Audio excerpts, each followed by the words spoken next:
everyone, and welcome back to More Knowing Wheel. Yesterday we returned with episode 71 of your favourite, or hopefully your favourite, Formula One orientated podcast style show.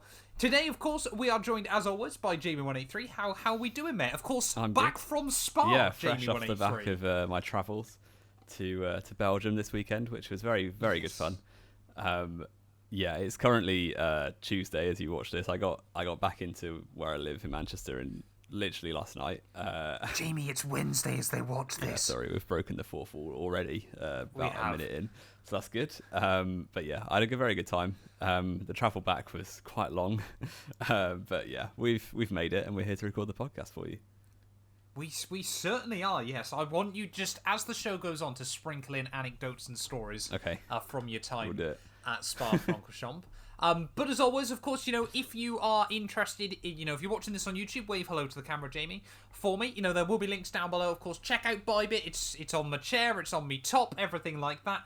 Check out F1 merch as well. We've got links to Spotify, links to everything you could ever desire down there in the description below. So yeah, we'd definitely recommend going and seeing what's going on. Clips as well. We have got all that good stuff. We're trying to push the TikTok game at the moment with the show for some reason. But yeah, if you want to go check that out, it would be greatly appreciated. But of course, this week we're going to be splitting it up. We have got the only triple header of the year, isn't it? Yes. Now Russia, of course, has been rightfully scrapped. How on earth, just quickly, were they ever thinking Singapore, Russia, Japan was a good triple header? Oh, it's insanity, isn't it? That was going to be such eggery of the absolute finest. But yeah, luckily, we've managed to get rid of the Russian Grand Prix this year. It was always pretty awful anyway, in an even worse country, or an even worse leader. Yeah. Even, I think, is safe to say at the current state of affairs. But of course, today we'll be jumping in and doing our review of the Belgian Grand Prix. Then we'll be back either tomorrow or Friday with our preview show ready from Zandvoort. So there is plenty of Formula One content for you to check out. But yeah, let's bring it in then, Jamie. With pre-weekend, we did have some interesting stories, didn't we? Where are you going to start us from? I'm going to give you full control. Well, where are we going to start us from? Yeah, well, pre-weekend, we obviously had the technical directive finally coming into play when it feels like it's been about 2 months since it was first announced. It has been about 2 months, hasn't it? Yeah, it has. So, yeah, the porpoising, or the new sensors, new flexi floor, all of that kind of stuff was being addressed in Spa, which was obviously hyped up to be this is where Mercedes are going to come back. They've been on good form in the previous races anyway, so this could have been the final swing to put them back in a position to win races. In fact, I think it was James Vowles and Lewis Hamilton both came into the weekend fairly confident. Hamilton's never confident about anything. Even in 2020, they just kept downplaying how fast their car was. But maybe the DAS will fail. Yeah. And then they I quote, will cause some chaos. Who said that exactly? I actually don't know. It was either James Vowles or James Allison, I think. Right, okay. It was one of the Jameses. One of the Mercedes higher-ups, yeah. So, yeah, Mercedes claiming they're going to be looking good for the Belgian Grand Prix, which we all know how that went later on in the weekend. But, yeah, it could have been big news. Another bit of big news for a German manufacturer, Audi, which is the worst-kept secret, probably, in Formula One over the last few months. Either Audi or Porsche, wasn't it? Porsche technically haven't even announced. Technically, Porsche is hitting the rocks a bit by the sounds of it. Yes, yeah. But Audi, have finally announced that they're coming into the sport. Initially as an engine supplier, and there's no further word than that so far. But they obviously are going to take over Sauber in 2026 when the new rule changes come in. Or before then. Well, they're going to take over. Alfa Romeo have announced that they're ending their partnership in the end of 23, so Audi will take over where Alfa Romeo have been as a title sponsor, effectively running as Audi as they're running at Alfa Romeo at the minute, despite it still being Sauber. And then in 26 they'll do a full takeover as BMW have in the past with that team. It's a bit complicated, but hopefully that was clear enough. Well, the Germans, they love to keep it simple, don't they? Yes, exactly. And they're already firing shots at Mercedes, which I kind of like. Yes, yeah, that was brilliant, wasn't it? But Mercedes did fire back quite well. Yeah. It's a shame they couldn't fire back to the competitors on track as much as they did to Audi. But I actually saw the new car, the show car that was announced. Did you get any pictures? No, actually, I didn't. No. Also, what's the point then? I don't know. It was fan zone. There were lots of people. I just couldn't bother. So Fair enough. Yeah, they took the 2022 show car that I also saw in Silverstone last year and repainted it with some Audi colours. Yes, yeah. To be fair, I did think it just looks exactly the same, doesn't it? Yeah. Because I saw the show car at Silverstone. Yeah, it was. And also Mercedes launched a special livery which they then bottled using because it looked too much like Ferrari. Which but they never were planning on using it. Were they? They were the red one. They were going to. Were they? Yeah. I from what I gathered and sort of read, they were never planning on actually using it at all. No, because the last time they used a custom livery like that, it went horrendously. No, they were going to use it, and then they said that it would have caused too much confusion on track. But really, it was because of all the backlash that they bottled it. Yeah. It was not a pretty looking thing. No. There's certainly that to be said. It was like the Ferrari Mercedes love child, wasn't it? Yeah, it did. I mean, I even put a meme out on the channel about that. But quickly though, I did just want to discuss, obviously, because it kind of fell under the radar because it was kind of a given after the other announcements. But Alfa Romeo leaving Sauber, that has been a thoroughly underwhelming venture, hasn't it? Yeah, it was a little bit weird. Like, it was only ever a title sponsorship. It wasn't like Alfa Romeo running the team at all. No, so it secured them with money, which is very helpful, obviously. Because 2015, 16, even 14, they were struggling financially completely. But now their future does seem secure, which is very good for them and good for the sport as well, because Sauber have been around a while. It'd be shame to lose them. Yeah. It seems like Sauber you can't lose. But yeah, all it really way. achieved was getting Giovinazzi on the grid for a bit. Like, the rest of it would have fallen into place. I guess Leclerc maybe wouldn't have got his break in 2018 if they hadn't had it. Haas were going to have him anyway. Yeah, so he would have got into F1 regardless. Yeah. But yeah, it gave Leclerc his debut. They've had Raikkonen for a bit, but it never really amounted to too much.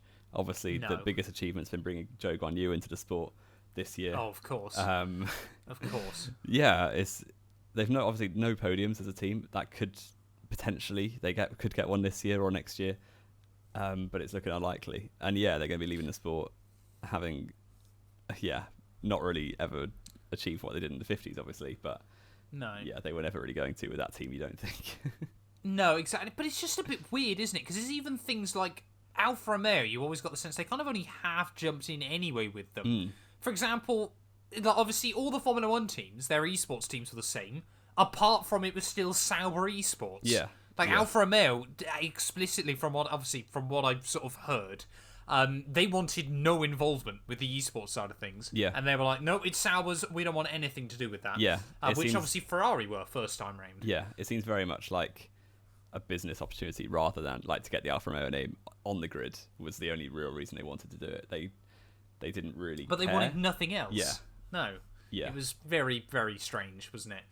This entire venture. But I mean, Audi coming in, I am very, very hyped for that. Like we obviously mentioned, the last time a German company took over Sauber, things went pretty well. Yeah, definitely. Until they went badly wrong, but things went pretty well for quite a while. Yeah, it was building up very nicely and then fell apart within 18 months and they were gone. Yes, yeah. So Which hopefully... was a culmination of things, but... Yeah, hopefully they achieve what they did as BMW Sauber because 2007, 2008, they were quality. And Nick Heidfeld, Robert Kubica was a deadly lineup back in the day. So... Yes. Yeah. Hopefully. But yeah, we'll move on from Audi. No, I wanted to quickly mention one more thing. Go for it. Have you read... I feel like this didn't go particularly viral, but have you read... Sorry, we're going to completely jump off of any sort of knowing wheel here, and we're going to jump right into conspiracies. I watched quite an interesting video a couple of days ago talking about... Did Alfa Romeo and Sauber conspire to screw Antonio Giovinazzi in 2021? For what reason would they have done that? I can't quite work this out either.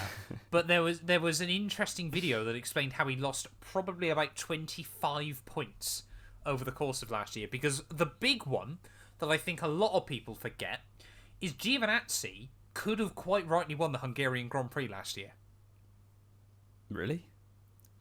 Do you not remember before that race started, he pit on the end of the formation lap onto dry tyres? Oh yeah, I do remember that, yes. And then Alfa Romeo, when everyone else boxed onto dries, they put him back on inters for some reason. So he would have started the race on a set of dry compound tyres alongside Hamilton and would have been miles in front at the end of that point. Of course, Ocon and Seb would have caught him, but would they have been able to get past? Yeah, I mean... Probably. It's such a conspiracy. Get your tinfoil hat out. It is, completely. Exactly. But he also screwed himself in Monza Monza and Zandvoort by crashing out of the points. Yeah, that was... Well, Monza... No, Monza he did take himself out, didn't he? Zandvoort, he was unlucky. Yeah. But even so, do you even see... I mean, rumours of him coming back. I just hope says, please no. Oh, I don't. Honestly. Yeah, we'll get on to driver Honestly, I can't think of anything... I'm sure. It's literally, in my eyes, he is like on Latifi levels of mediocrity. Yeah. He's broke the record for most races in Formula E without scoring a point. Yeah, and the previous record was held by an absolute unserious driver who was literally a pay driver in FE, which kind of says it all. Yeah. So exactly. We'll move on. I mean, he's in with a useless team, but I didn't think we'd talk about the Belgian Grand Prix, and it just ended up being a. Well, we've gone 10 minutes and we haven't even got to the race fest. Yet. So no, but that's pretty normal for us. Not the race, even the race weekend, even. Even the race weekend. I mean, we spoke about Audi. That was part of the race weekend. Yeah. And talk me through free practice then, Jamie. Free practice. As you were there. Yeah, I was there. Friday morning, wake up in the tent, have some oats, have a bit of coffee. Lovely time. I said talk us through free practice, not what Jamie gets up to. I walked to the track. On the way in, I get told I can't take my metal water bottle in. So I had to walk back 20 minutes to my tent, drop the bottle off, and walk back another 20 minutes to the track. That was fun. Went to Kemmel Straight for FP1. Saw a lot of the cars going. Nothing really happened. It was a bit cold, a little bit of water in the air, otherwise known as rain. It was interesting Friday because, obviously the conditions were very different on Friday to the rest of the weekend, so teams didn't really want to do very much. So the cars weren't out for as long as they usually would be, but the race pace stuff did seem to show Verstappen was on a different level from a very early stages in the weekend. Yes. But before Friday, in fact, or maybe just after FP1, everyone announced they had grid penalties. So, the grid was already going to be completely mixed up. 7 drivers in total, I believe, had the penalties. All of them, apart from Bottas, were starting from what they call the back of the grid because you've taken more than 15 places, including Verstappen and Leclerc, who are obviously both going to be going for the race win pre-weekend, you assume. Maybe not Leclerc based on recent form, but it was going to be a mixed-up grid. But based on Hungary, even on the track, we were kind of wherever Verstappen starts, he'll probably still have a good chance of winning the race. Yes. But Friday practice, nothing much happened. But F2 and F3 qualifying, and they were interesting on the grid, on the track, definitely. Which gives me a nice caveat. Oh, that was so smooth. To the quiz. It's not really smooth when you. Oh no! I hadn't even thought that was going to be what was coming. Oh no! Yes. Can I quickly also mention though? Obviously, when you spoke about grid penalties there, of course, Ferrari tried to be really clever with it, didn't they? Yeah, and it backfired. And they took Leclerc's penalties individually, so they wouldn't be more than 15 places. And then the FIA went, "That's not how numbers work." Yeah, you can't take a 5, a 5, and a 5 and not have 15. And not equal 15. So Ferrari showing why their strategies are quite as bad as they usually are by proving they can't do basic maths. But it didn't work for Leclerc. Also, Mick Schumacher tried the same thing. Didn't work for him either. No. But talking about F2 and F3, one thing I noticed while at the race weekend, looking at the grid, there was no British driver on the F2 grid this weekend. No, because Ollie Caldwell was banned, wasn't he? Yes, and another driver, Jake Hughes, has left. Oh yeah, Jake Hughes has been binned off for Formula E. I was like, that doesn't usually happen. I was thinking that. So for that reason, we're going to do a little quiz. No.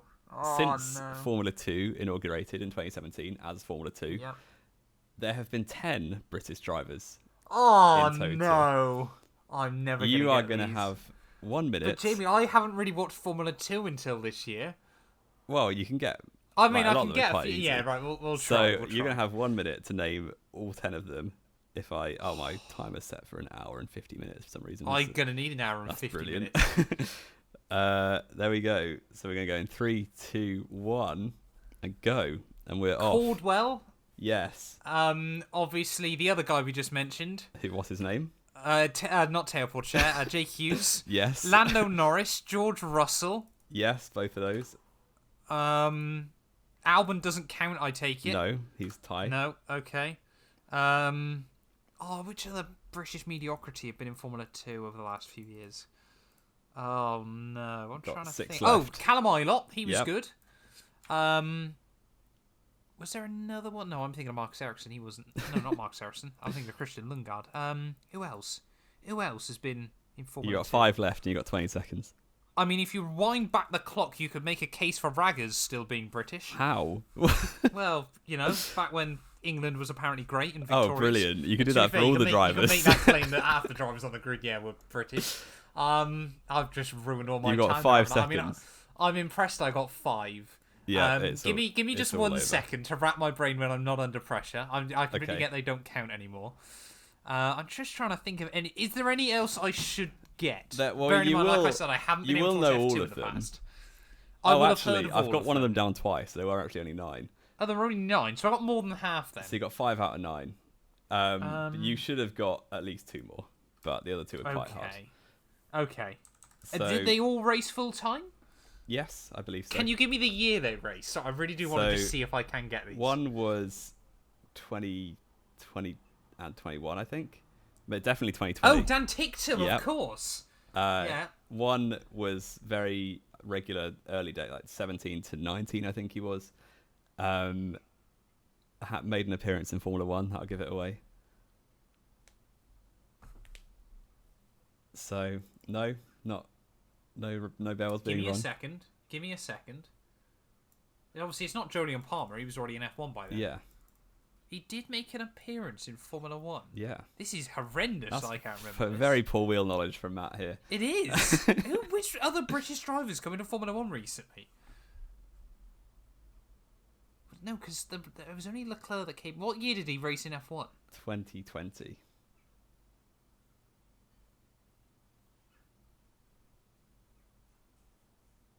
No? Still no? I genuinely cannot work out who we are on about. He raced in F1 in 2020. Yes, he did. Well, it must have been for a bad team. How can I not remember this? Is it really obvious? You absolutely will know who he is, yeah. Well, I'd hope so if he raced in Formula 1. I'm trying to think, was he... He didn't race full time, did he? No.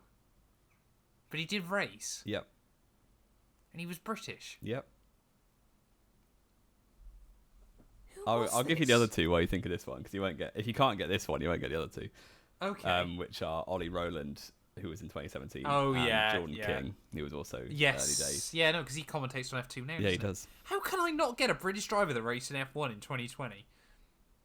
He's on a poor form. It's a bad showing from Matt. It is horrendous. Shall I give it away? Oh, no, give me the first letter of his name. I'll give you the... So his surname begins with A. Still, no. How can I not get this? Who dropped out of races in 2020? And who were they replaced by? Well, Nico Hülkenberg, wasn't it? There were more than that.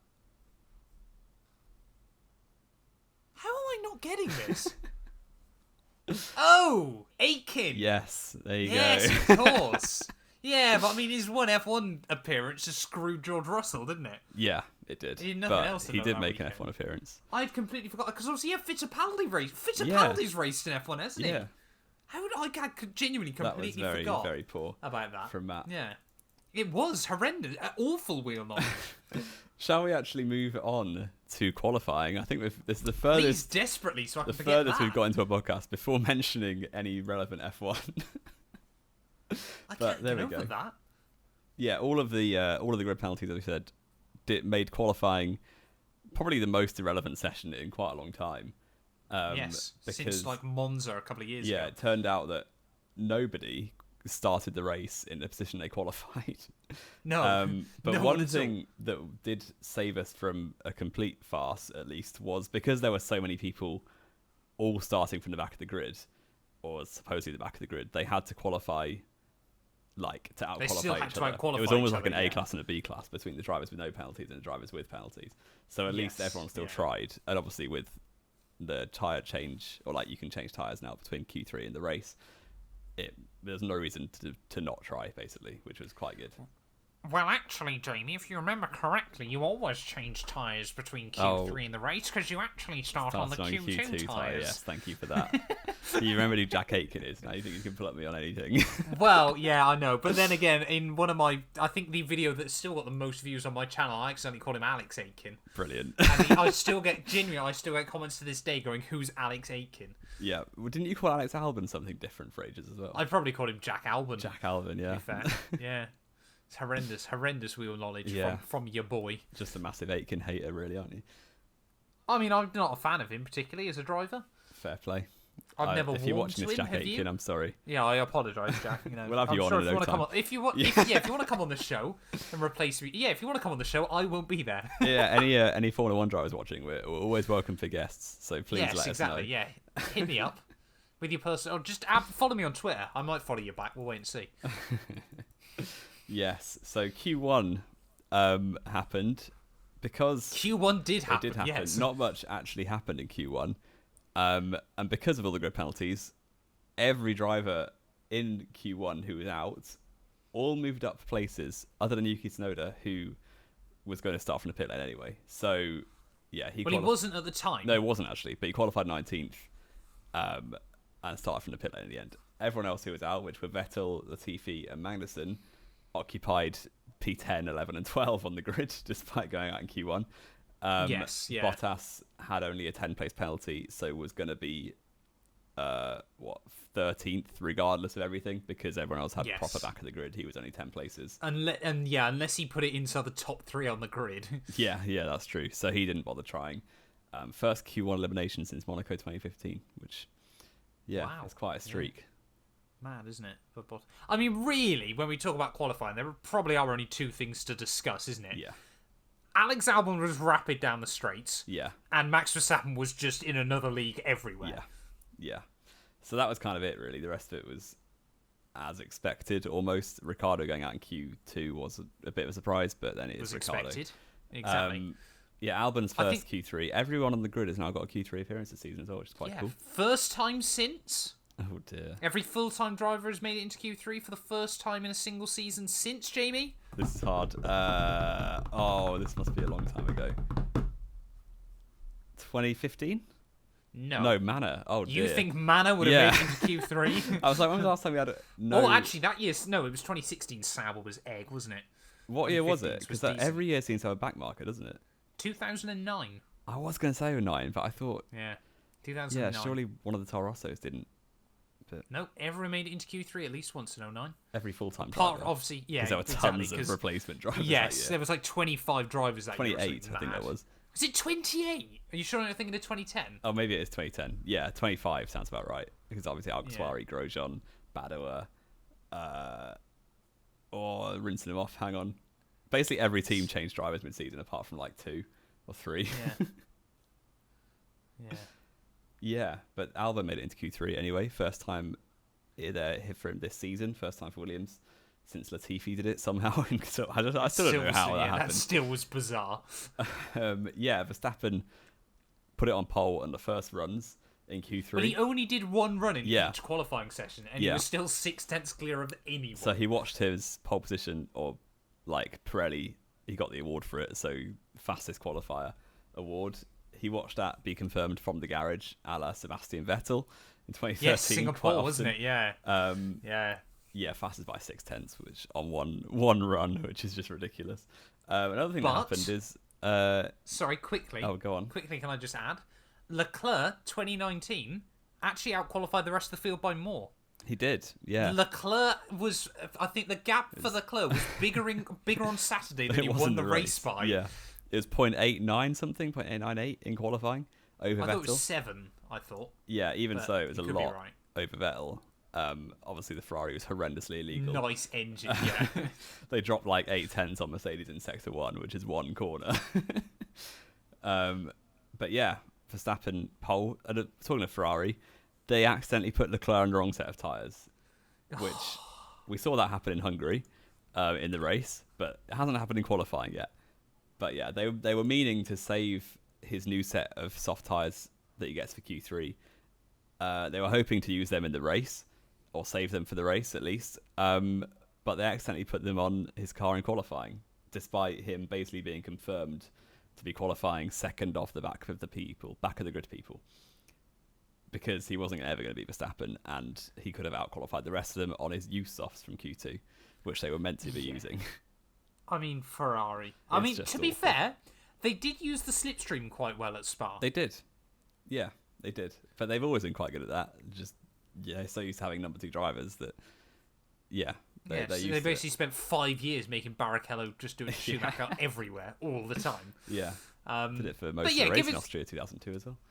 Exactly. Give us a full rundown then, Jamie, of the actual times and then where they all qualified. The actual times. So we had Verstappen.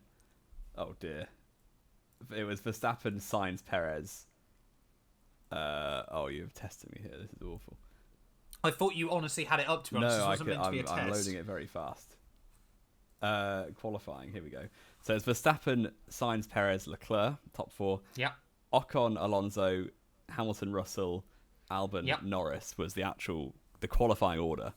The actual starting grid: Sainz, Perez, Alonso, Hamilton, Russell, Albon, Ricciardo, Gasly was meant to be 8th, but then ended up in the pit lane. Stroll 9th and Vettel 10th, double top 10 for Aston Martin. First double top 10 of the year for them. Really? But that being said, and I'm sure we'll talk about it later on, they were one of the pleasant surprises. Their race pace has always been quite decent, hasn't it? But just quality pace hasn't been there. So having a race weekend where they just are top 10 by default must be quite nice. Yes, yeah. But Mercedes clearly planning on causing carnage. Yep. Behind the Alpines. They behind the Alpines, and safe to say, pretty early on, one of them didn't they? Yes. Into the race. We had Alonso claiming he's going to lead into turn 5, as always. Going up the hill, you've obviously Perez started second, had a really bad start immediately, dropped to 5th behind both Mercedes and Fernando Alonso as well.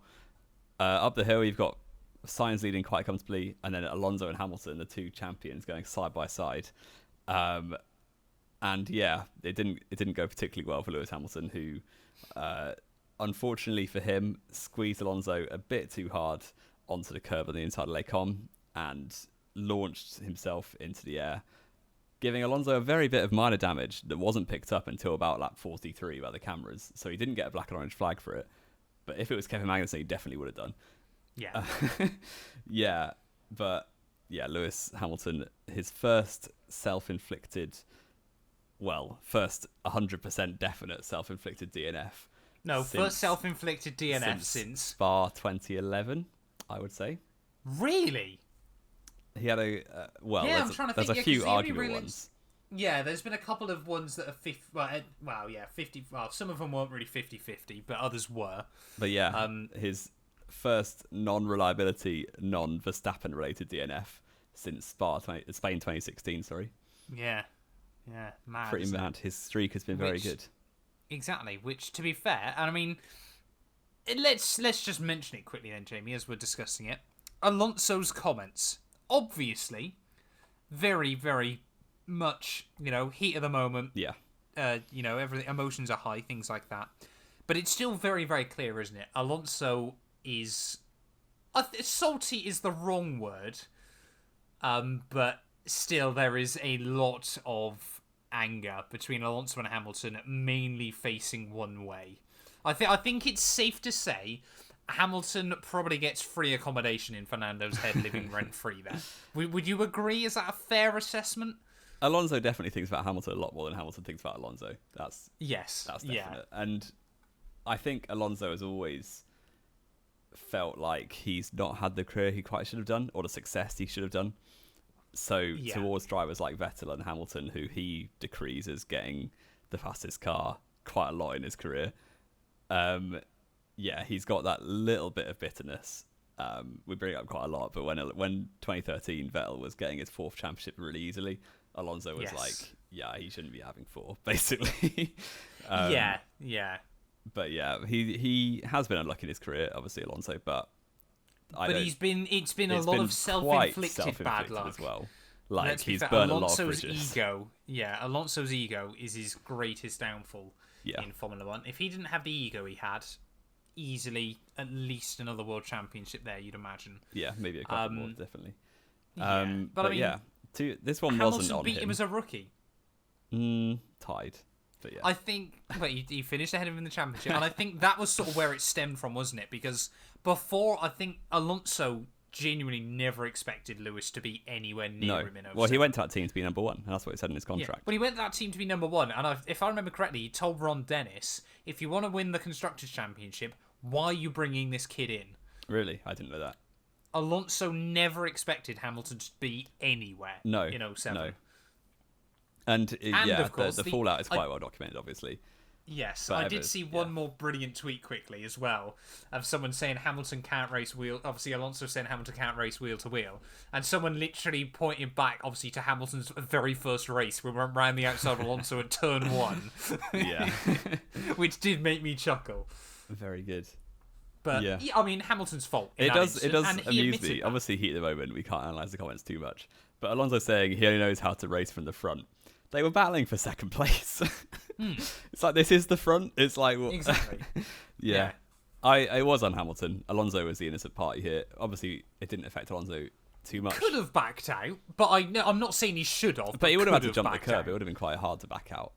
Yeah, No, like I said, I'm not trying to shift any of the blame onto Fernando, but certainly, obviously, and Lewis put his hands up and admitted. But I did think as well, it was very good of Lewis not interested in what Alonso said. No, not because let's be fair, he knows what Fernando is like. He will probably know what Alonso is likely going to say. And Hamilton, of course, is probably, I'd say Hamilton is the best driver when it comes to media. He just doesn't take it. He doesn't rise to it, does he? But he's incredibly clever with the way he does it, though, isn't it? Because he didn't say anything at the time, but apparently he did say something later on, though, didn't he? I didn't see much of your actions. There was one thing. I would think, if you want to chat from it, I want to see if I can just try and find it again. Yeah. Apparently, he said he made one comment after the weekend. So that that collision at turn 5 left Sainz in the lead. Russell was actually P2 momentarily, I believe, with Perez third, and but ended at 1. Verstappen was up to P7. There was a safety car deployed, but he ended at 1. Hamilton had to pull over, which got a resounding applause from all of the Dutch who I was sat with. Yes, I'd bet. Yeah, it wasn't toxic or anything. There was no horror stories at all from the whole weekend in terms of Dutch fans. In fact, they weren't even that rowdy in the campsite, which was nice. But yeah, they were all fairly pleased to see Hamilton out of the race. And yeah, I've been to, the guy I went to the race with is a Hamilton fan. He obviously wasn't very happy.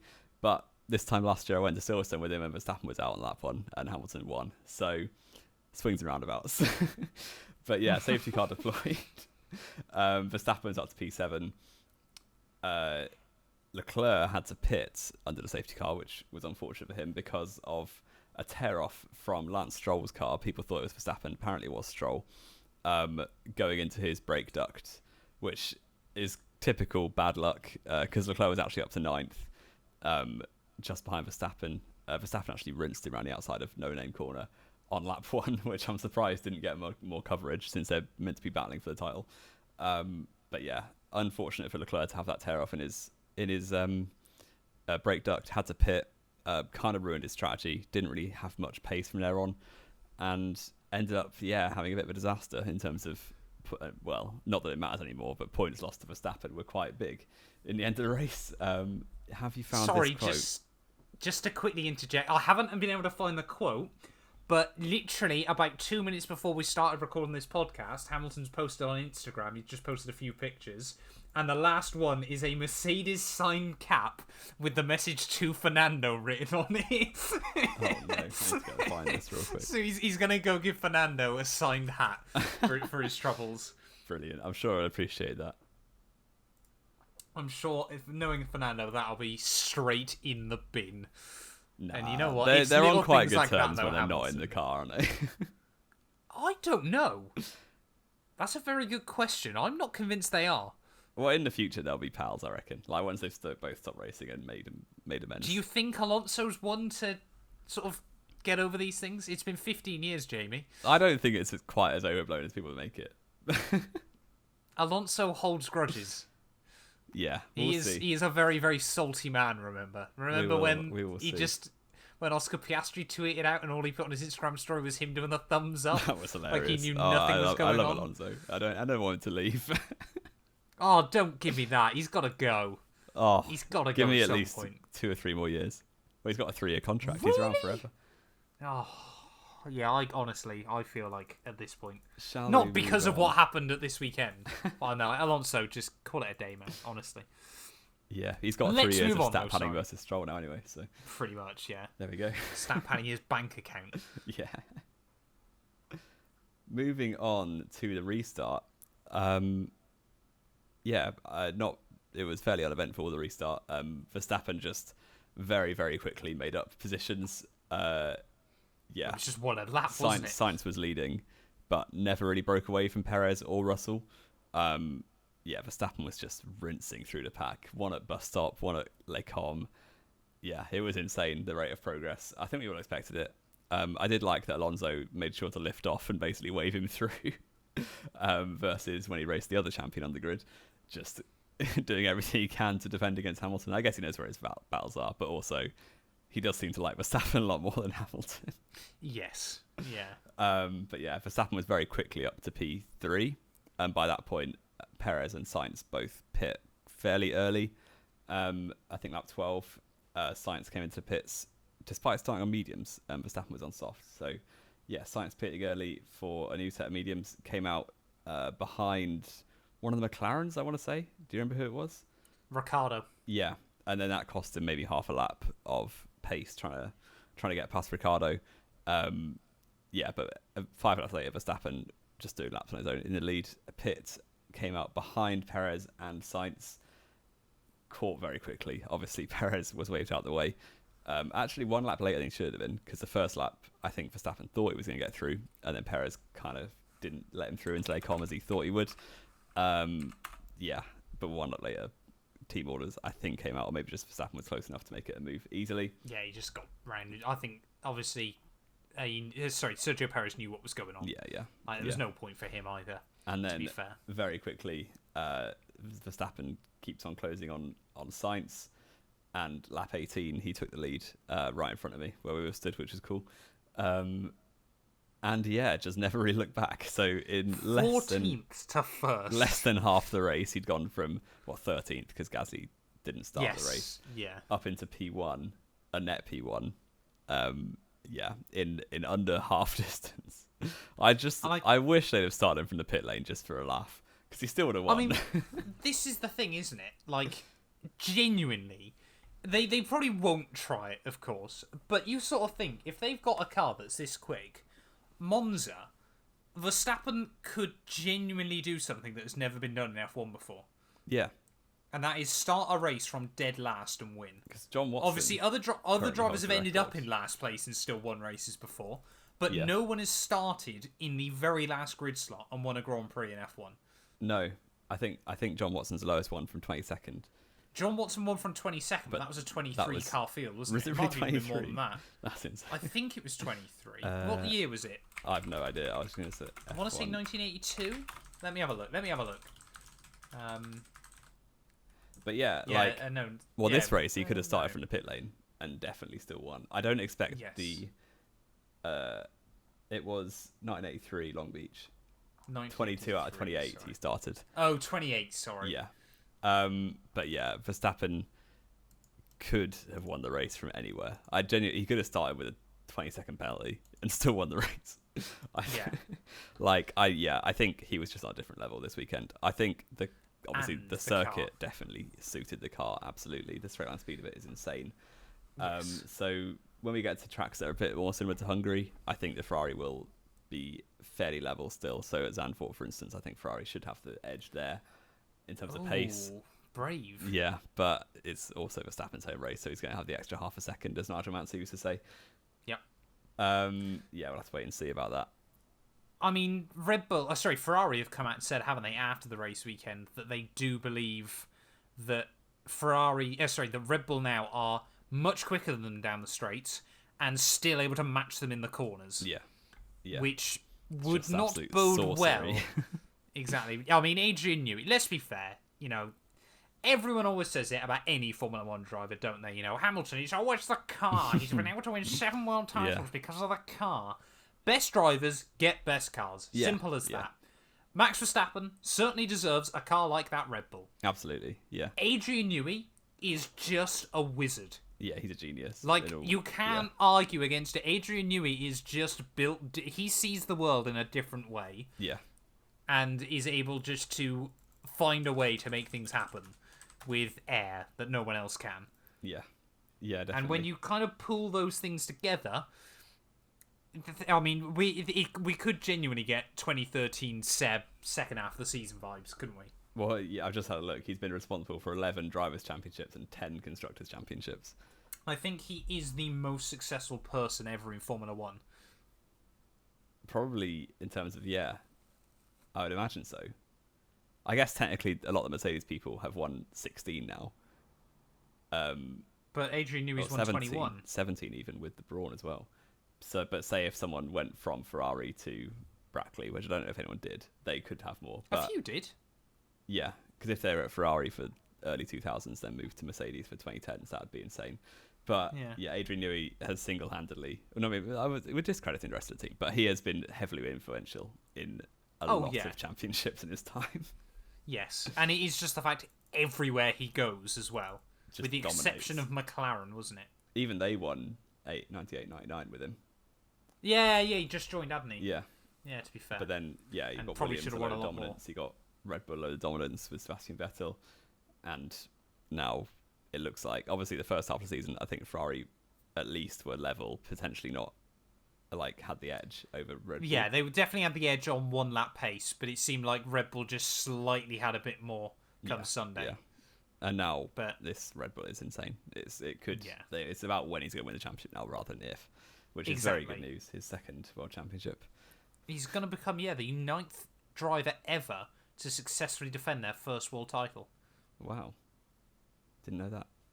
Yeah, doesn't happen often. Oh, Lewis Hamilton didn't do it, did he? So. No, he shame about nice gearbox. But yeah, I mean, the rest of the race though kind of simmered down a lot, didn't it? Yeah. The only other real things we had was that 3-wide Riccardo Zonta inspired tribute moment between Gasly, Seb, and Ocon. Yeah. Which, not quite sure why Seb jumped Gasly out of turn 1. Yeah. But GG's to Ocon there, sent it around the outside. Yeah, of the Ocon drove very well. He's been doing it for a while now. No one's really noticed. 2 double overtakes this weekend. Yeah. You can't claim that. I don't like him, as we well know, but he's driving very well. You make that clear every time you mention it. Yeah. And, I mean, Gasly could be his teammate next year. Yeah. We'll discuss that more in the Dutch Grand Prix preview, though. We'll be back with all save that. There was also a bit of a train. Meltdown. There was a big train between Albon down to the rest of the series midfield runners, basically. You had Stroll, Norris, Joe, Tsunoda, and Ricciardo all behind Alex Albon for the final point in a DRS train. Then Williams was so fast in Sector 1 that Stroll was behind him genuinely about 20 laps and couldn't ever have an opportunity because of the launch. Albon got out of turn 1 down to Eau Rouge. But yeah, it was a good race. I did enjoy it. It was better than 2018, which is the last time I went to Spa. Yes, it was better than 2018. It's the last time. It's the only Grand Prix we've both been to, isn't it? Yeah. We'll have to do one at some point, Jamie. We'll have to go to a live podcast. We'll do a podcast from a race at some point. I would say a campsite, but Matt's too big for campsites now. So. Oh no, if I'm not paying for you to our hotel. What do you mean too big for campsites? No, I suppose actually I've never actually camped at an F1 race. There we go. So that was kind of it, really. The point scorers. I forgot about a bit of Ferrari incompetence. Let's not forget Ferrari doing a clown show quickly. Yep. It wouldn't be a race without it. Week.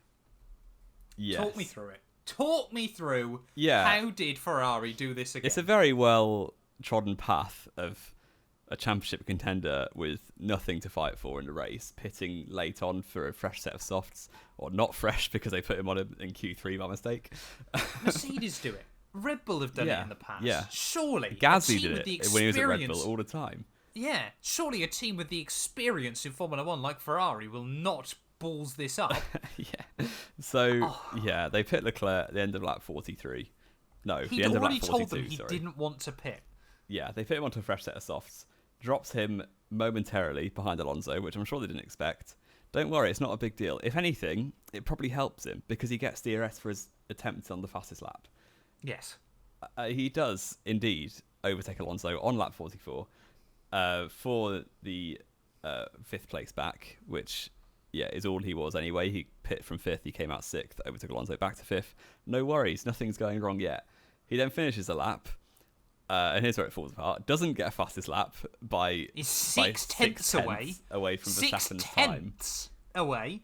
Verstappen's time with no DRS on old mediums compared to a Ferrari with DRS on new softs. And then to add insult to injury, according to Leclerc, the brake duct or the overheating caused by the brake duct, caused by the tear off early in the race, came full circle and broke a sensor, which meant his pit limiter didn't work, and he went 51 kilometers an hour.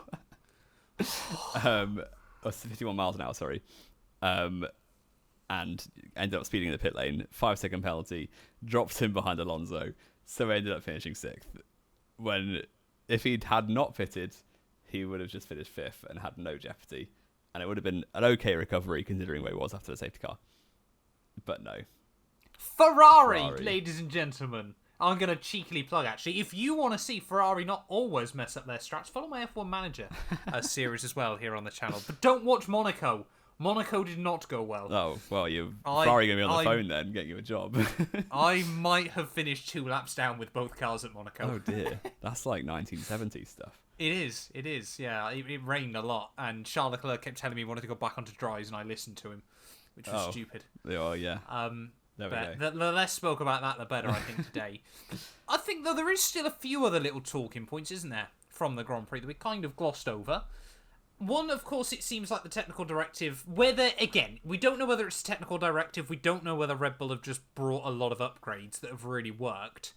There are rumours, aren't there, rumblings around the place saying, are they really sticking to the budget cap as well as they're meant to be? Which, again, you don't know. It's conjecture for this point. I think other talking points, though, Jamie. Aston Martin, very, very strong race pace once more there. 8th and 11th, brilliant race out by Seb. Williams as well. Obviously, Albon running the 0-0 wing concept clearly worked this weekend. 10th place for him. And it seems like, actually, I read some data that Mercedes, during the second and sort of second half of the Grand Prix, they're still on pace with Ferrari. Yeah. I mean, George Russell's only 2 seconds away. Russell came out the pits, I think, 10, 12 seconds behind Sainz. Yeah. Ended up, he almost got DRS and then made a mistake and then never really recovered from that late on. But that was what we were looking out for late in the race at the track, was just how much closer Russell was getting for that final podium place. Yeah. It's not all over for Mercedes. I think this track really exacerbated their weakness. But there should be opportunities. I don't know if they'll win. I've been saying all season, I think they'll win a race, but I'm not so sure now. It's over. And they're not going to be unless you adding get a miracle run. Yeah. And I think this weekend they basically have. Maybe obviously Russell's strong pace on Sunday will mean they Singapore keep trying it a bit could more. happen. Singapore could, but Mercedes have historically always been terrible at Singapore, and they never know why. Yeah, but then this car seems like it likes the corners a lot more than the straight lines. So, yeah, we'll have to see. But I'd be surprised. Certainly, I'd be surprised both of them win a race. I think you're looking at getting a bit of luck to win a race now. But yeah, unfortunately, that Red Bull just looks. I mean, that Red Bull is the fastest thing around everywhere at the moment. Down the straights, in the corners. It is, Jamie. That was. We'll have to wait and see. I don't think we will. I think we all know what's going on. But I mean, again, like we said, though, of course, Mercedes still right there with Ferrari. Could still mean we got a battle for P2 in the constructors. But even now, Perez should be really thinking, I'm going to get my best season result of the year. Yeah, P2 and the driver still looks quite open. Unless Red Bull begin to dominate. Perez should walk away with that now. Yeah, he should, but it is Perez. And in Hungary, he was out in Q2 on pure pace. So... Yeah. Yeah. But Max Verstappen becomes the first driver since 1960 only the second to win driver ever. two races in a row, both starting from 10th or lower. Yeah. Which, if that doesn't scream dominance, I don't know what does. Yeah, he equalled the current grid record for lowest winning position. Legitimately winning position, sorry. Yeah, I was going to say. Nice Alonso. Yeah. Yeah, well, I guess lowest grid position is a bit of a caveat because Hamilton won from actual 14th, whereas Verstappen was 13th. Yeah. Because of Gasly, but it was 14th on the grid. Alonso won from 15th in Singapore. 15th, yeah. But not quite levels of Kimi, but there we are. And talking of conspiracies, earlier on in the podcast, sorry, I saw a conspiracy that's completely unrelated, just to Singapore 2008, that had it not changed the outcome of the championship, they would have avoided that, which I probably agree with, because obviously that race, had they avoided the result, Massa would have won the championship over Hamilton, because Massa got no points, Hamilton got 6 in that race. Yeah. But to be fair, Ferrari, it wasn't directly caused by... No, Ferrari, Massa still could have got Ferrari points that race. threw that away, They completely threw it. But yeah, that's an interesting little thing. The amount of times, same with 97 actually. They would have had Schumacher been successful in taking both of them out, I think they wouldn't have disqualified him. But really? That's just me. They hate changing championships. Yeah. We made that very clear last year, Jamie. They hate changing championships after the race is finished. Yes, yeah, that's very, very true. Let's just discuss then driver of the day. Why is it Max Verstappen? Yeah, it's Max. He won for 14th. That being said, though, a few other shout-outs certainly need to be given. Like we said, Sebastian Vettel, brilliant race from him. Ocon, despite the penalties there, was not far away from Alonso by the checkered flag. Gasly, from the pit lane to points. Yep. And again, obviously, Alex Albon. Yeah, definitely. Gasly, yeah, we didn't actually know he started from the pit lane at the track. It wasn't really made clear. We just sort of saw the grid starting and there's a car missing. We're like, oh, who's that? But yeah, a very good race. 100th race in Formula 1 for him. Pit lane to 9th, which is decent. Not bad going in his AlphaTauri. Not bad at all. And championship-wise, it's very curious. I think the lower places in the constructors certainly could be very, very close. Because in my opinion, you've kind of got... So right now you've got Alpha in 6th, then Haas, then AlphaTauri, then Aston Martin. In my opinion, the actual pecking order is basically a reverse of that. So, Aston Martin will, I think, definitely finish off 9th. Aston Martin can be. Yeah. But they're definitely, in terms of form, seem to be on better form than Haas and Alfa Romeo right now. So that'll close up a lot. There's 25 points in it between 27 points in it between 6th and 9th right now, 4 teams. That's one to keep an eye on because Alfa have been on really poor form, and so have Haas. And AlphaTauri picking up 2 points here. Aston Martin have had points in the last 5 races now, I think. I want Williams to be battling them, though. I don't think Williams are picking up 20 points to pick. Nor do I, but that doesn't change the fact I want them. Well, you put them 5th at the start of the year, so it's no wonder. I did put them 5th. No, I didn't put them 5th. No, you put them 8th, I think. But initially, you put them 5th. I wanted to believe. I want to believe Williams are gonna get back. Yeah. And let's not forget, we were actually hyping them up at the end of last year. Yeah, we were. I still don't really know why. There was a lot of hype around that team. Yeah, and also Alpine look like they'll be ahead of McLaren, I think. There's only 20 points in it. But the way it's going, McLaren have only really got one. They've got one hand tied behind their back with Daniel Ricciardo in the team. Yeah, they're doing Make-A-Wish for Daniel Ricciardo still. Yeah. So it's Alpine looking nailed on to get P4 in the championship. They've had double points so many times this year. They've actually been a fairly well-run organisation, apart from trying to get Piastri in the seat. Yeah, we didn't. I was just thinking about Piastri. We didn't get any confirmation, did we, yesterday? No, apparently it's happening this week, isn't it? About the court case and that. I think. Well, it was. I thought it was yesterday, to be honest. I do think, regardless of what happens, he will be racing for McLaren next year. If Alpine win the court case, they will just get a massive settlement. So, I still don't think Piastri will race for Alpine. They'll just get a massive payout. No, of course not. Of course not. They're going to be stuck with Daniel Ricciardo. Or Mick Schumacher, but we'll talk about that another time. Yeah, well, like we said, we'll discuss all that, Gasly. all those goings on. Oh, yeah, Gasly, yeah. Let's jump over then to F1 Fantasy. Yes, because I did quite well. Oh, no. So we'll jump straight into it. I mean, I didn't do badly. We don't know how well we did yet. I think you outscored me because you seem confident. I binned off Bottas before the race weekend, which was a good call. Okay. Because he got a DNF. Yeah, that was a good choice. I also binned off Leclerc because I'm sick of him getting a turbo for 20 points. I didn't, which now looking back was probably a mistake because I'm guessing you turboed Perez. Indeed, I did. Oh, so yeah, my team's looking like Verstappen and Perez now, with Perez on the turbo most weeks. Alonso still there doing bits. Stroll actually bought in, which is a bit unserious, but we move. And also He's Kevin cheap. Magnussen. I should have got Albon in, but I didn't think he'd actually be that good. And still Ferrari as a team. So yeah, it went quite well. I got 198. Oh. What are you saying for this week? I kept my lineup of Magnussen, Verstappen, Russell, Albon, Leclerc, and Alpine. And I didn't actually do badly. I mean, 171 is not bad. No, it's not too bad. But didn't do me many favours apparently between us. No, so that's going well. Where are you in your own league? We've got 4.49k, so almost 4,500. Yeah, we're almost at 4,500. Just join 12 the league more to go. Get in the league. Yeah. There's links down in the description every week.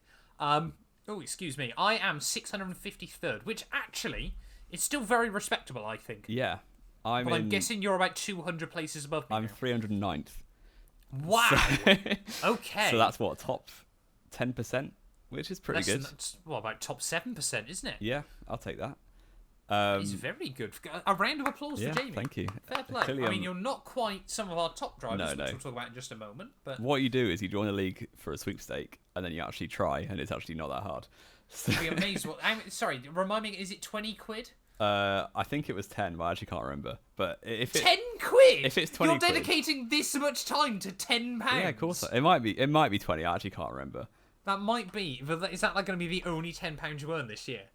10 quid, and you're literally dedicating hours of your time to this. No, maybe not hours, minutes before a race. It's hours. It's hours. But I'm actually winning that league by quite a bit at the minute. So you need a job. Oh, don't worry about it. Yeah. So we'll go on to our little shout outs for the top 10 race and wait, hang on. Did Mansell's mustache play as Mega Driver this week? Oh dear. It's finished for him. Oh no. Oh, did he? He played as Mega Driver on Lewis Hamilton. Oh no! That's his second one. You're optimistic. It's all gone wrong for Mansell's mustache. Surely. He scored less than me. Yeah. Oh no! And he's got no Mega Driver for the second half of the season. Sorry for outing you like that, Max T, but yeah. But you've been incredible all year. You've been so good all year. This is an absolute mess. I mean, he's still miles ahead of everyone else in the league, but surely, I'll have a look in a second. He's not top of the world anymore. Surely not. Do you want to do race or do you want to do overall? We'll do overall since we started off with Mansell's mustache, who is still winning, but now has no chips to play with the rest of the season. Ahead of Larry T in second place, a regular top 10 finisher. Sorry, Mansell's mustache quickly is down to 6th place in the world, and he's got no Mega Driver, and everyone else around him has got a Mega still. I'm so sorry, Max. It's gone if you're listening to this, I'm genuinely if you need a shoulder to cry on. I do wonder if he got hacked or something because he had. No one's gonna hack an F1 fantasy team. It's true. Surely. But why would you have Hamilton signs Stroll, Albon, Magnussen? Because I'm guessing he thought Mercedes' technical directive was going to work. Potentially. And he was going to bag insane points over anyone. You should never use your Mega Driver, though, in a race weekend like this. No. After a huge rule change. Maybe not huge. I mean, I'm sure Max knows all this, but yeah, still. It's hindsight FC over here. But, we've got Dipham in P3, not far behind Larry for second place. We've got Mission Smoke Winnow. I don't know what... Yeah, something to do with Ferrari there.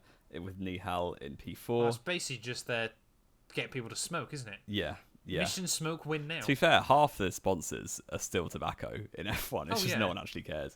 It's either tobacco or the far superior Bybit in cryptocurrency. Yeah. Because crypto is our future, people. We've got the Boys Who Cry Wolf with Bryce G in P5. Timotheus W with Scuderia Wickham P6. Luca B P7. Alan Brittis in P8. Ferrari Masterplan P9, and I think a new entry into P10 with Cancrone Racing points. No, I remember Cancrone from previous years. He's always been right there. I haven't seen his name show up this year, but it's definitely a name I recognise. Yeah, I didn't watch your fantasy videos last year, so first time I've been seeing it. Not many people did, so we bundled it into the podcast. I actually came 255th in Belgium. I have no idea where I without a Mega Driver I think that's quite good. Not many people use their Mega. Don't big yourself up too much. Oh, look at everyone in the top 10 I came... Where did I come? I don't know. It's on the... Where did I finish? If you're on lobby... Oh, sorry. 848th. Yeah, there you go. 848th, sorry, which isn't bad. Having a look then. Special shout out to our top 10 of the week from Belgium then. It was TM that came out on top there with 305 points. He Mega Drive, I'm guessing, Verstappen. Yep. Yes, he did. Lance Stroll, Sonoda, Schumacher, Alonso, Red Bull as his lineup there. Very, very interesting. Clearly, all your eggs are in one basket. Andy B in P2 there, 298 points. I'm guessing it's a pretty similar lineup. He megaed Verstappen, turboed Perez, Red Bull, and then both Haas cars, and unfortunately Bottas. So if you didn't have Bottas, you had Albon there. You would have scored big, big points. Jack in P3 ahead of Rufus in 4th.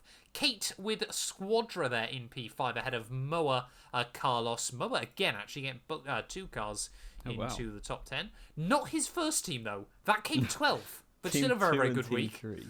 Yeah. Sylvester in P9 and then Epic Zach 24 rounds out our top 10 this week there. If you wanted to get in the top 10, you needed 257 points or more. So a round of applause to all of you. Yeah, so if I megaed Max, I would have been. So yeah, you would have. Quite comfortably. 98 points more would have put me on 296. So I actually would have been third. That's second? No, third. Second? 296. Second? Oh, sorry, yeah. Third. Yeah. You're let down. You're let down. Terrible. You're disappointment. Yes. So shall we move on? Our predictions were done about 3 weeks ago, it feels like. Before we knew any engine penalties. Yeah, we kind of got nerfed this weekend, didn't we? I need to go and find out what they were. I've got them. Oh, quickly. okay. Give well, me 1 second, you can because go I through posted up them. Yeah, it didn't go well. No. Gonna level with you. Well, I think between us we received Verstappen and Leclerc on pole, which both having no back points. of the grid didn't go too well. That kind of saved me accidentally last week. You had Verstappen race victory though, which I'm sure after Saturday was still a guarantee. And then you had Hamilton Leclerc, which definitely didn't happen. No, neither. Mine went even worse. I almost actually did quite well. Had Russell jumped Sainz, I would have actually outscored you this week. But I had Hamilton win, which definitely didn't happen. Oh no! I mean, I was always going to jinx it, wasn't I? I had Verstappen P2, which netted me 1 point, and Russell P3, which of course scored me nothing there. So yeah, had Russell jumped Sainz for the first time in a long time, maybe even this year, I would have outscored you there. But 2 points for Jamie, 1 point for myself. Not a weekend to remember. No. From so the it's predictions. up to 51 for me and 35 for you. Oh. It's quite... Actually, no, it's not. I was going to say it's quite soon until it's impossible for you to win, but with 8 points a weekend, it's probably... Yeah. And 10 points, of course, in Brazil. In Brazil. So I've still got a fight. So you've got a chance. It's going to have to be one hell of a comeback, but there we go. Exactly. If Ferrari still believe, then you can. Yeah, we'll do predictions, of course, when we do the Zandvoort preview show in a couple of days' time. What are we rating then, Jamie, to finish us out? The Belgian Grand Prix, of course, confirmed to be back on the calendar next year. I am definitely, genuinely going to try and make sure I'm out there for that. Whether that's with my dad or what, I think we both want to go, so I'm looking forward to that already. But, yeah, I mean, Belgium over the last couple of years has delivered us some snooze fests. Kind of carried, of course, because of the DRS and Max Verstappen being out of position. But not a particularly memorable race. It wasn't amazing. It's hard to tell how bad it is when you're there. Like I remember thinking at the time 2018 wasn't that bad, and then just realised really quite how bad it was when the only thing that really happened was Ericsson and Hartley battling. So yeah, I'll give it a 6 because I think a 6 is fair. This and week, I did enjoy it. Obviously, a driver went from 14th to 1st, but it's kind of like we all knew it was going to happen. Yeah, it's bizarre, isn't it? A driver going 14th to 1st should make it at least a 9. Yeah, I see people complaining about how boring F1 is, but like, get a grip. If you watch the first 9 races of 2019, first 8 races, 2019, this is so much better. Like, even with... Well, I mean, 2019 had some pretty memorable Well, it did after Mercedes stopped getting 1-2s every race. Yeah, but that was... Bahrain shouldn't have been. No, Bahrain was good. Canada shouldn't have been a win for Mercedes. They didn't actually get 9 1-2s in a row either, because Monaco happened. But they got... I think 2019 is often forgot to actually have quite a few spicy races. Well, they had a lot of good races after Austria was the first really, really good one. But it was about 5 in a row after that. Monaco was intense. It wasn't that. If Verstappen had a penalty, it wasn't that intense. Hamilton just overblew it on the radio to make it seem harder than it was. Well, yeah, but can't blame him. Can't blame him. But yeah, I mean, F1's good. Stop crying, basically. Yeah, it's. I think they 2021 need to treated us so hard. I mean, we're realizing now. Exactly. We kind of. I mean, we've seen enough Formula One seasons that we know this. Yeah. But it would have been nice if Ferrari could have been competent. Yeah. You just can't rely on Ferrari to give you a championship challenge. Not Brazil, sorry. Bahrain and Jeddah really made us, didn't they? Made us think it was going to be an absolute banger like last year, but it's kind of... Even Australia was good. Yeah, I guess it was. Leclerc kind of dominated though, didn't he? Even before the failure. But yeah, it's just a normal F1 season. We had years and years of Hamilton just winning the championship with 6 races to go. So 2017 and 18 gave us some renewed hope. Even then, it was 3 races from the end or 4 races from the end both years, wasn't it? So that's because Ferrari just fun to watch Ferrari implode after the summer break. So both times. Yeah, F1 isn't in the mud. It's still going to be growing. It's still going to be very good. So yeah, we go again for Zandvoort, which we do. Speaking of races that disappoint, a track where you can't follow and can't overtake. Probably. That being said, though, new regs. This is going to be a big test. Hungary was good, and that shouldn't have been good. But Hungary has no right giving as many good races as it has, though. Yeah. Anything else to add, though, Jamie, before we round out this week's show, then? I think we've covered everything quite well. I don't think either of us expected this to be over an hour long. No, we waffled about 20 minutes before we actually got into it, didn't we? We did waffle a lot earlier. Hopefully you made it through that.